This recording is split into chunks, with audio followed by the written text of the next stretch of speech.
मंच और मंच का संचालन कर रहे हमारे ओमपाल मलिक जी, व मंच पर विराजमान हमारे सभी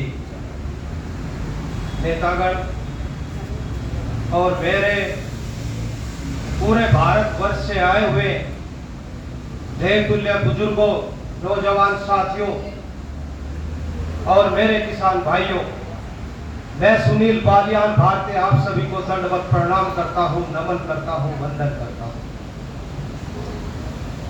पूरे 9 महीने हो चुके हम यहाँ पे संघर्ष कर रहे हैं और मैंने इस मंच से बहुत से भाषण दिए हैं। ओमपाल मलिक जी ने मुझे बहुत अवसर दिए हैं।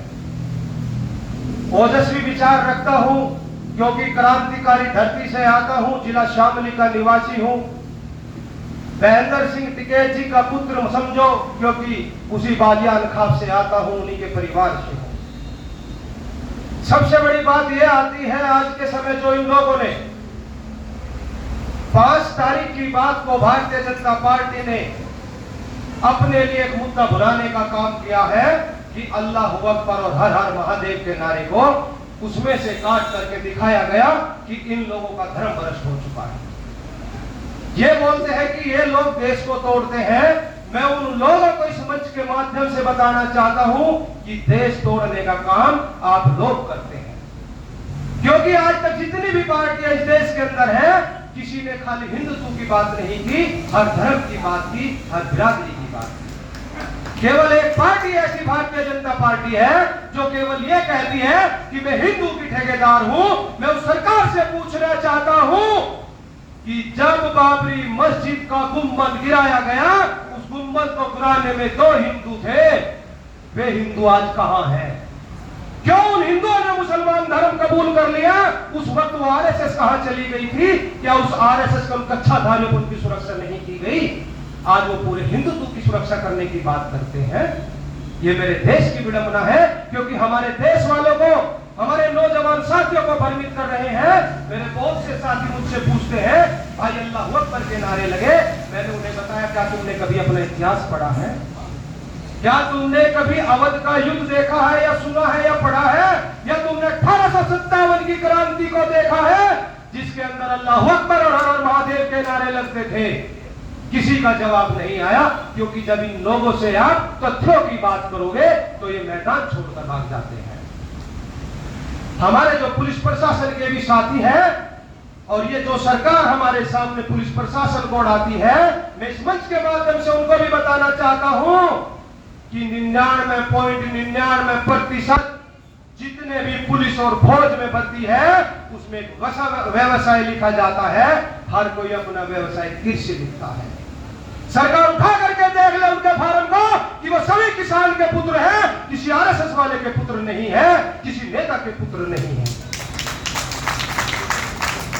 आज वे हम ही को, हमारे ही बच्चों के साथ लड़ाने का प्रयत्न करते हैं, लेकिन उनके फार्म को जरूर उठा करके देख लो मोदी सरकार, क्योंकि ये कच्छाधारी सिर्फ एक ही काम कर सकते हैं कि ये पार्क के अंदर खड़े होकर के सुबह को डंडा और लाठी हिला सकते हैं, डंडा हिला सकते हैं और बता सकते हैं कि हम हिंदुत्व के ठेकेदार हैं। किसी को आज तक किसी युद्ध में, किसी लड़ाई में या हिंदू मुस्लिम की लड़ाई में इनको देखा है?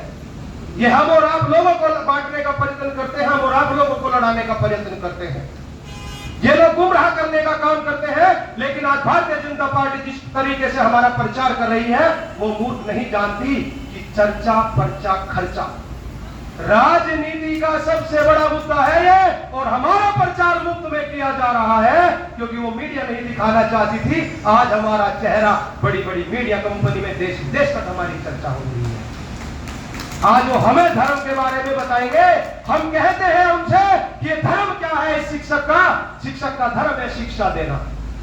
और हर ग्रंथ देख लो, मैंने गुरु ग्रंथ साहिब पढ़ी, बाइबल पढ़ी, कुरान पढ़ी, गीता पढ़ी। हर धर्म में बताया जाता है कि तुम अपने धर्म की रक्षा करो, धर्म तुम्हारी रक्षा स्वयं करेगा। लेकिन हम लोग किसान हैं और हमारा धर्म कृषि है और हम अपने धर्म की रक्षा कर रहे हैं, उनके धर्म की रक्षा नहीं कर रहे। हमारा धर्म कोई हिंदुत्व का धर्म नहीं है, हमारा धर्म किसान का धर्म है। यहाँ पर इस मंच के साथ जो इन लोगों ने पिछले 70 सालों से किया है देश को बांटने का काम, 26 जनवरी पे लोगों ने बताया कि हमने तिरंगे झंडे का अपमान किया है। मैं लोगों से पूछना चाहता हूं कि आपने 50 साल तक अपने आरएसएस के दफ्तर पर नागपुर के अंदर तिरंगा झंडा क्यों नहीं लहराया? क्या यह तिरंगे का अपमान नहीं था? जब अभी देश के पूर्व मुख्यमंत्री मरे तो तिरंगे के ऊपर इन लोगों ने भारतीय जनता पार्टी का झंडा लगाया, क्या वो अपमान नहीं था? ये अपने आप को बताते हैं कि हम धर्म के ठेकेदार हैं, हम देश के सबसे बड़े रक्षक हैं। मैं कहता हूं तुम इस देश के सबसे बड़े भक्षक हो। तुमने इस देश को बर्बाद कर दिया है।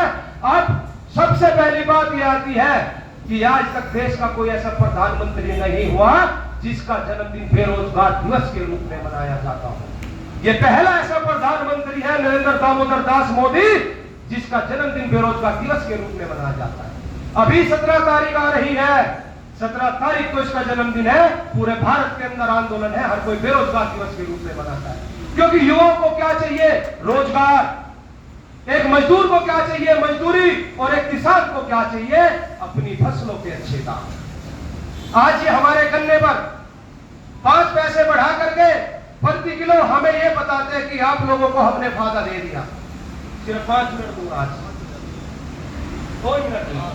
ये आज हमें ये बताते हैं 5 पैसे प्रति किलो गन्ने का भाव बढ़ा करके कि हमने गन्ने का भाव बढ़ा दिया है। तो मैं एक दिन बैठ करके अपने गन्ने का हिसाब लिख रहा था।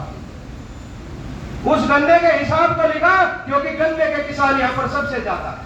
अगर मेरे हिसाब में कहीं कमी हो, क्योंकि मैंने आरएसएस वालों से भी पूछा था, उनसे एक चीज पूछी थी कि आज तक कोई ऐसा व्यक्ति है जिसने देश की स्वतंत्रता में अपना बलिदान दिया हो? किसी ने आज तक जवाब नहीं दिया। गन्ने का हिसाब मेरे पास ये है जो मैंने लिखा है। 1 बीघा जमीन का हिसाब बताऊंगा कि हमें कितना पड़ता है एक साल में। एक बीघा जमीन 8 से 10 हजार रुपए बीघा ठेके पे मिलती है। जिस किसान की है वो नॉर्मल है, लेकिन जब हम कोई भी प्रोजेक्ट रिपोर्ट तैयार करते हैं, उस प्रोजेक्ट रिपोर्ट तैयार के अंदर हमें अपनी संपत्ति का भी हिसाब लगाना होता है। 10,000 रुपए बीघा जमीन का ठेका हो गया, उसके अंदर आपका 5 क्विंटल बीज लगेगा। 325 रुपए क्विंटल के हिसाब से 5 क्विंटल बीज 1625 रुपए का हुआ। उसके अंदर 10 किलो हम डाई डालते हैं जो 270 रुपए की बैठती है। 50 घंटे पानी लगाया जाता है पूरे एक साल में, जिसकी कीमत 2500 रुपए बैठती है। और पहली बार जो खेत की जुताई हम करते हैं उसमें 1000 रुपए का खर्चा आता है। फिर हम दोबारा जुताई करते हैं, उसमें 800 रुपए बीघा का खर्चा आता है। और हम जब उसको मुड़ाई और गुड़ाई करते हैं उसमें 1200 रुपए का हिसाब आता है। हम इनको 3-3 बार नहीं 4-4 बार भी बांधते हैं, सीढ़ी लगा करके बांधते हैं। लेकिन अगर 3 बार की बधाई का हिसाब करें तो 1200 रुपए बैठते हैं।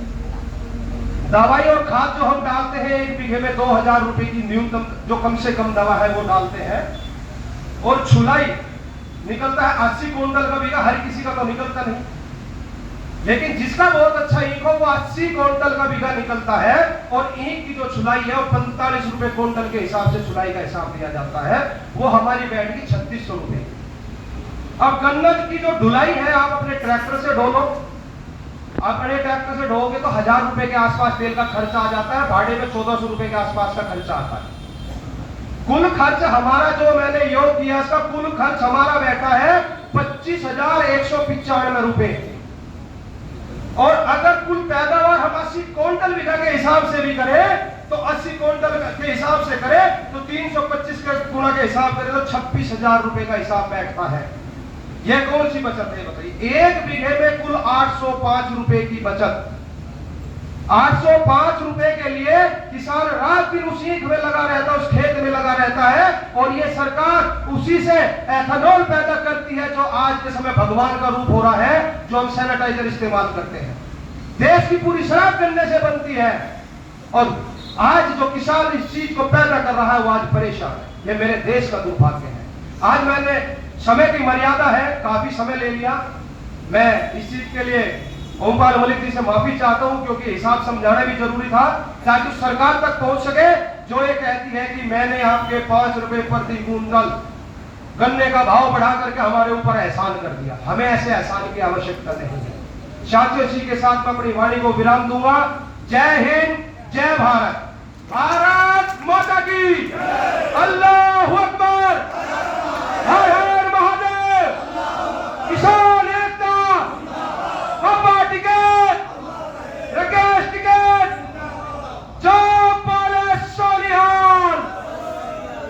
जय हिंद।